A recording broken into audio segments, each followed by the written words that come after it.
But I'm working my way up there. Oh, there was a juggernaut? I didn't even see him. I know you are probably tired of it, but how to deal with panic attacks. Gotcha. What are your suggestions as far as healing a relationship with someone in recovery? So, Christina, do you mean like they're in recovery and you're the person who cares about them and you have had resentments because of their addiction and them hurting you over and over again, and you guys are finally getting to a place where you can, communicate with each other and talk, and you're trying to learn how to heal your relationship with that person? Is that what you mean? Let me know. So, as far as panic attacks go, you guys, I had one that, that night that I found that crap in my shoe. Whenever I get really, really panicked, what I do, and this might be stupid to you guys, but I'm going to tell you anyway. Whenever I get really panicked, what I try to do is I try to step back for a second and think, okay, what am I freaking out about, right? I try to get myself to slow my breathing down, because a lot of the time when I'm having a panic attack, I'm like this, like my breath is like that kind of thing. So I try to slow my breathing down, I was looking and I thought he had a gun. He was like a warrior. breathe in through my nose and out through my mouth. And I know that's easier said than done. I really freaking do, you guys. I'm telling you, I get on my phone and I call somebody that helps me whenever I feel like I can talk to somebody that calms me down, like my husband or a friend of mine from online. I will call them and be like, yo, I need to talk to you. I'm freaking out right now. I have nightmares from being abused as a kid. Oh man, Pixie. He is working so hard and basically providing for us now and goes above and beyond for our kids, but I still have nightmares. I still worry. I still think about them. So, Christina, me and my husband are both in recovery, and he relapsed in 2020. Okay? He relapsed in 2020, and he didn't get sober until December of 2020. Okay? So, like 6 months. So, after he got sober, like when I tell you guys, I love this little lip gloss thing. Look at it. This is how it opens. Whenever he got sober, you guys, I was so worried every single day that he was going to relapse. Every single day, I would accuse him of relapsing. Every single day when he would come home from work, I would be like, where were you at? What did you do? Even though he came straight home. Sorry, Nate's playing a game. Even though he came straight home from work, okay? And every night when he would come home, he would be sober. And I would accuse him of being high because I was so scared that all I could think about was he's going to relapse. He's going to relapse and die, and I'm not going to ever see him again. That was my biggest fear. And so I had to start working on my fear, okay? And my controlling way, okay? Like I had to step back a little bit and I had to stop trying to control him all the time, or just period, okay? Because I was constantly trying to make him do the things I thought he needed to do for his recovery, okay? Which was the hardest thing I ever had to do, was to stop trying to fix, manage, and control my husband's life. When I tell you, girl, it was the hardest thing. I cried every night. If he was in the bathroom for too long, I was accusing him of shooting up in our bathroom, even though he didn't have no drugs. If he walked outside to the mailbox and didn't come right back in the timely fashion that I thought he should be coming back in. And I'll be honest with you. You can ask my husband. Every now and then, I still do it. I still have these moments where I think, is he using? And it's because of this fucking fear, dude. It's because of the fear. I don't want to lose him. I don't want him to die. I don't want to get high. I don't. But I don't want him getting high either. You know what I mean? And I know what will happen if he does, and I don't want anything bad to happen to our family. So anyways, let me talk to you about what I did, okay?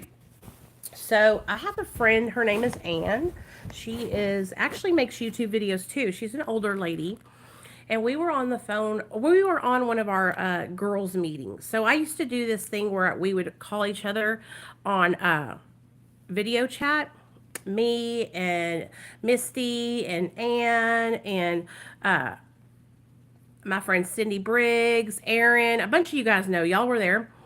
And we would do these like recovery video calls from all my YouTube channel people. And we could see each other on video. We talk about recovery. Well, one night we were having one of those recovery video calls, and I had been talking about Neil and his relapse and everything. And basically, Ann said something. She goes, "That's codependency. You're codependent on him. You have no you have no life if you have no life of your own unless your life is intertwined with Neil's and you trying to take care of him all the time." And when she said that, I was like, there was no lie detected because it was the truth. My whole life, my whole being revolved around taking care of my husband. I had no identity of my own. Even though I was sitting here making videos with you guys and we were hanging out, I could not do anything without my husband. I could not go to Walmart. I could not, when I tell you guys, it was a sick codependency and I'm still trying to break free from it. I struggle with it still to this day, but I've gotten a lot better, a lot better. So my friend Ann, she basically told me, like, you're going to kill him. You're not helping at him at all, Nicole. What you're doing is actually enabling him to continue to get high. Because when he was using, I kept on calling into his job for him. I kept on taking away his debit cards. So he wouldn't spend all of our money. I kept on taking his truck away from him, taking his keys from him, all this stuff. And she was like, you're enabling him to continue to get high because he's not experiencing any negative consequences on his own. And I was like, what are you talking about? Like, I'm making sure he doesn't drain our bank account. I'm making sure he doesn't crash our truck. I'm making sure that he doesn't hurt somebody else. I'm making sure that he doesn't lose his job, right? But she was right. I was actually keeping him from reaching rock bottom. I was keeping him from hitting his fucking ass straight on the concrete. And so when she said that, I don't know what happened, but something really clicked for me. And I said, okay, man, I'm going to stop. I'm going to stop calling into his job. I'm going to stop waiting up for him at night. I'm going to stop doing all the things I've been doing. And I'm just going to let him be. I'm just going to let him do what he does. And when I tell you guys, I let him do that. And 2 days later, he lost his job. 2 days later, he was fired from his job. This was December of 21st, 2020. So we are literally 4 days away from Christmas. And my husband got fired from his job. In 2020, I had actually just got to working with Dr. B in Austin. So I was actually able to financially support our family all by myself. I was able to pay both of our car payments, both of our insurances, all the rent, everything, while my husband was out of work and lost his job. But he lost that job and he got sober that day. And he never went back to drugs. And he's been sober ever since. But I was still constantly like worried that he was relapsing. I was constantly following him around, looking underneath the bed, looking in the closet, checking in the shoebox, just crazy shit all the time. And I was like, man, I have to fucking do something for myself to where like I'm not just like I have to have my own life, my own things that I have to do that keep me busy, that help me not focus on this stuff, you know? And I kept accusing him of using drugs when he would come home, and he finally got really upset with me and said something to me about it. And that's when we were sitting in my bed. This is when I lived at my old house, and I was crying, and I just told him, like, my biggest fear is that you're going to relapse and die, and me and Nathaniel are not going to be. I don't care about me. I don't care if my husband dies and leaves me. I care if my husband dies and my son doesn't have a father. That's what I care about. You know, I'm not crying for me. I'm crying for my son, you know. I told him, I said, that's my biggest fear. And so whenever you come home and I even feel some kind of like uncomfortable feeling, it just gives me so much relief to ask you, and then you tell me no. And then you know what I'm saying? Like, it's almost like I just do it out of muscle memory. But he told me, he said, when you say that to me, it makes me feel like shit. It makes me feel like you don't believe that I want to be sober. It makes me feel like you don't believe that I can stay sober. It makes me feel like you don't trust me. And I told him that's because I don't trust you. I don't. I do not trust you, right? And we have to work to build the trust back, because when you went out and you started using benzodiazepines and you started that relapse, that's when all my trust went out the fucking window. The little bit of trust that I had built up in the years that we had gotten and stayed sober together, you know? And so that's when we started to actively work on building our trust in each other back up. Now, my husband's really good. He doesn't ever question me about nothing. But it's because he knows that I ain't going nowhere. He knows I'm here all day long. He could turn on his YouTube channel and watch me from work if he wanted to, because I'm always on a video, you know? But I started to work on my side. Okay, so what that had to look like for me was I had to start keeping myself busy. I had way too much motherfucking time on my hands to be like waiting for him to get home to see if his eyes were fucking dilated and all this bullshit. And so I had to start like working on keeping myself busy. So that's what I did. I threw myself into my job. I threw myself into my job. I threw myself into my YouTube channel. I threw myself into social media in 2020, the end of 2020, beginning of 2021. And I just started kicking ass and taking names. And that's where I found my own thing.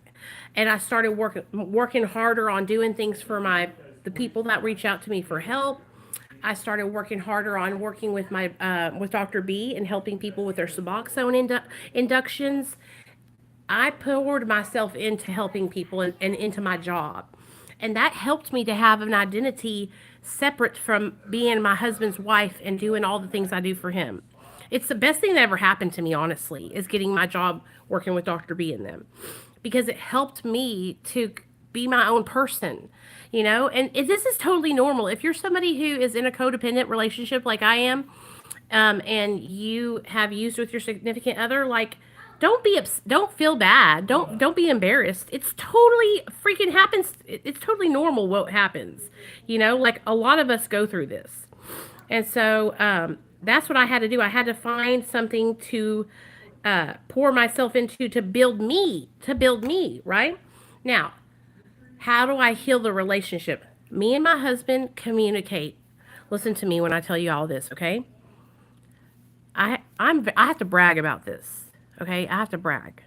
Because when me and my husband were in active addiction, my communication skills were bullshit. I would scream and yell. I would hit him. I would attack his ass. I was crazy. That's me. Okay? And so when I was in active addiction, that's what I was like, crazy as hell. Now we communicate. We talk to each other. I tell him how I feel. How do you guys think we got our sex life back together? Because I went to him and I told him, why aren't we having sex? And that's when he told me, well, I just don't ever feel, the natural feeling because we're both on Suboxone. And I was like, well, I don't feel it either, but we need to make it happen. You know what I'm saying? And I started talking to him about that. And that's how we started getting our situations fixed. Now we have sex all the time. Now we have sex at least twice a week sometimes. You know what I mean? 8 times a month. That's pretty good. That's pretty good. What used to be like 3 or 4 times a day. But we communicate, and that has been the biggest thing. And I have had to step back, and I have had to allow my husband to make choices without me butting in and trying to be the controller. You know what I'm saying? I come from a family who has a lot of addiction, and I've always, from the age of 10 to 11, tried to get them to stop. I'm almost 18 now, and I've learned so much about everything you're talking about. Hey, Casey. So thank you for spreading this awareness and helping those who are in the same position as me. Just know that you have given me hope that things get better. They will. They will. They can. Absolutely. Also, I'm new to your channel and so excited to be able to learn more about addiction and hope to cope. Hey, thank you, Casey, so much. Thank you so much, honey. That makes me so happy that that you're actually getting and benefiting from my channel. Thank you. So I hope that this is helping what I'm saying. I know it's not like it, bottom line, to heal a relationship when you've been in that situation, you got to be honest with your partner. You got to communicate with them. Tell them, I don't trust you. I don't trust you because XYZ. But I want to trust you and I'm willing to work on building that trust. Okay? But this is what I'm going to need for you, from you, for me to be able to trust you. And this is what I have straight up. My husband, I wanted him to call me when you get to work so I know that you're at work and I know that you're safe. Call me once during the day so I know that you're doing okay. You're not fucking running around doing bullshit. And call me when you're on your way home from work. And that's what he did. And now it's just like second nature. He'll call me when he gets to work or shoot me a text, say, hey, I made it to work, okay? Okay, cool. I usually call him during the middle of the day just to say, hey, what's up? What are you doing? And then at the end of the day, when he's about to come home, he'll call me and say, hey, I'm leaving. I'm on my way home. And I know that might seem like stupid to some people, but I needed that for me to start moving forward and being able to trust my husband. Because you don't understand, my husband was scandalous, okay? His ass would be supposed to be at work and he'd be fucking leaving and going to damn crack house, okay? So I needed to know that he was willing to put in the work, let me know, hey, I made it to work. I'm here. I'm going to do my part. And you know what? That's when I started. I was doing my part. I was actively trying to do my best when he came home to not try to look in his eyes, to not accuse him of using. You know what I mean? Um, and I'll tell you this, like, I married my husband for sickness and in health, okay? I married my husband for life, all right? I didn't marry my husband for some fly by night bullshit, okay? If we get into an argument, we're fucking working that shit out, okay? Uh, this is the real deal here, okay? I'm not just gonna fucking leave my husband because he made a mistake. And that was one of the craziest things that I experienced whenever I finally shared about my husband's relapse online. And like I said, I didn't share about it right away because why? I wanted to protect my child, okay, my son. And I know how people are online. So, anyway, back to the subject at hand. Once I shared it online, it was so crazy how many people said, you should leave him. Ba ba ba ba ba ba ba. Yeah, it's so crazy. It's like since my channel has gotten a little bit bigger, it's like these weird trolls come out of nowhere. And I don't know if they're just little kids. I think they're just little kids. But whenever sorry y'all, I'm plucking my eyebrows while I talk to you guys. Um, that's how we have worked together and healed our relationship. I really have put in a lot of effort on my part on not accusing him of stuff and doing my best to just be like, I allow my husband to be the person, the man in the relationship. I allow him to think he's the man, but I'm controlling everything really. But no, really, he takes care of all the financial stuff. You know, he makes sure all of our bills are paid. Um,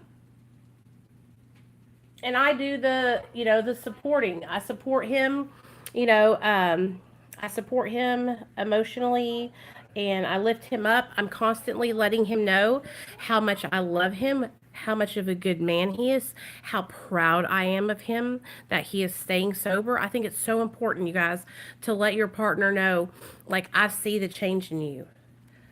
I appreciate that the fact that you have changed and you're not getting high anymore. Thank you. I love you. You know, and I'm constantly telling my husband that I love you. I'm proud of you. You're doing a great job. Because you know what? I know how good it makes me feel when you guys tell me how proud of me you are and how great I'm doing. So I try to do the same. You know? Yeah, Casey, probably. You're right, baby.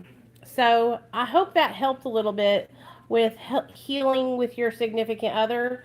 And like I said, I know it's easier said than done. And if you're like me and you're super codependent, find something that you enjoy doing that you can throw yourself and pour your life into.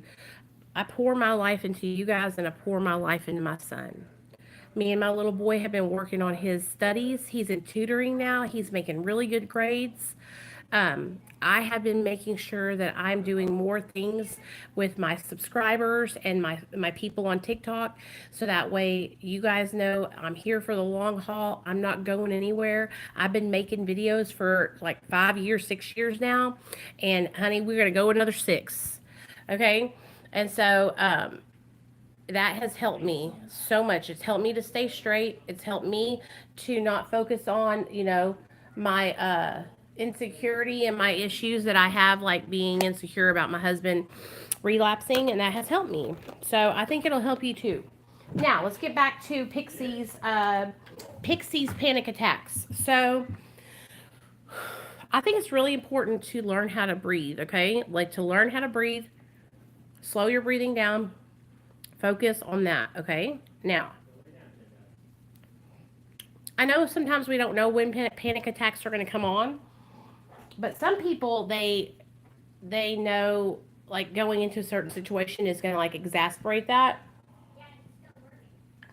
So avoiding situations that, make your anxiety heightened. Finding ways to do things that are preventable, that prevent anxiety. Oh my gosh. So that way you prevent it before it happens. Okay. About his he wants to teach people. You should. That would be so interesting. And it's a great time to start making videos right now. Like right now is one of the easiest times to really build a following online. So don't go into situations where hey, when I go into this situation, it makes my anxiety up. Now, I know you said you were having nightmares, Pixie. Now, what are you doing before you go to bed? Oh, hey, Joshua. Thanks, man. Love you. Is that Josh from Arkansas? What are you doing before you go to bed? Okay. Start focusing on what you're doing before you go to bed, because that could be contributing to you having these nightmares, okay? Are you going through old pictures? Are you reminiscing about your past? Are you eating a lot before you go to bed and going to bed on a full stomach? Because, honey, that is not good. Okay, you watch kid shows. Are those kid shows triggering your memories from when you were younger? I know you said that you are having nightmares about your abuse from when you were younger, correct? Is that what am I understanding that?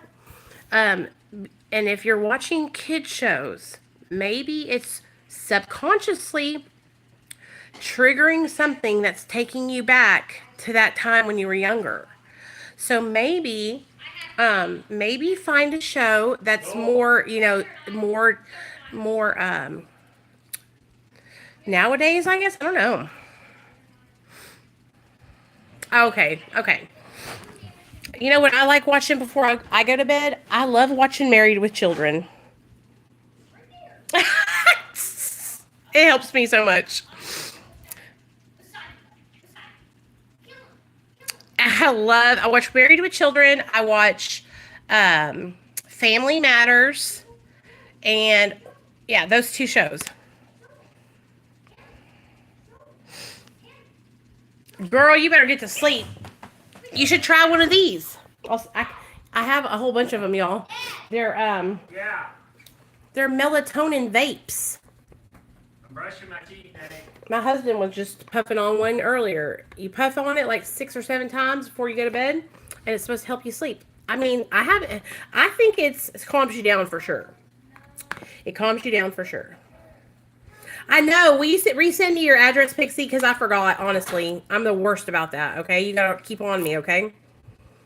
Oh, 5, 4, 3, 2, 1 works for me during panic attacks. 5 things. Ooh, that's very good, Casey. I'm going to make a video about this. 5 things you see, 4 things you feel, 3 things you hear, 2 things you smell, and 1 thing you taste. Oh my God, that is so good, girl. Let me take a picture of that. I've never heard that before. And I'm all about trying to give people good information. So that's a very good technique, I think. Okay. Thank you for that, honey. One light. Thank you, thank you, thank you. Very, very good. We are all going to use that. Y'all hear that? So 5 things you see. Okay, so let's do it right now. 5 things we see. I see a TV, I see a book, I see some lotion, a remote control, and a pair of dog nail clippers. Okay? 4 things you feel.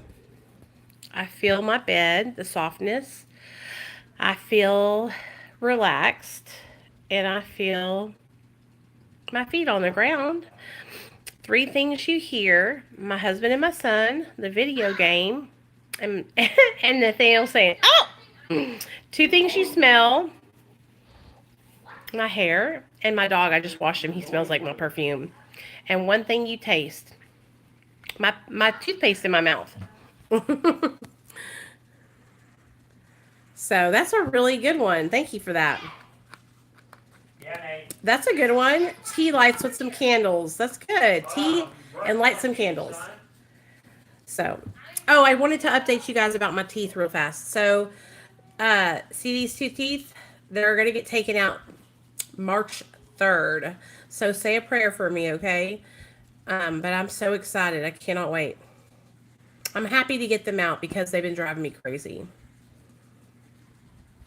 Yeah. Oh, yeah. Tea, lighting some candles, making a bubble bath, putting some nice smell good lotion on you. I love doing stuff like that. That always relaxes me. So those are all great suggestions. Pixie, I hope you take some of those suggestions. I think they're really good, especially the last couple of ones we've been hearing. No, not yet. This is the one that's been bothering me. See how it's like, it's floating. It's not attached to bone. It's very loose. Watch. See that? It's legit really loose. But Neil's about to get in the bed with me, so I'm about to snuggle up with him. Right, Neil? Yeah. Show everybody your hair. Turn around. Look at his, isn't his hair beautiful, y'all? We love it. We love a long-haired ginger. Yeah. Thank you. I got that deep cleaning.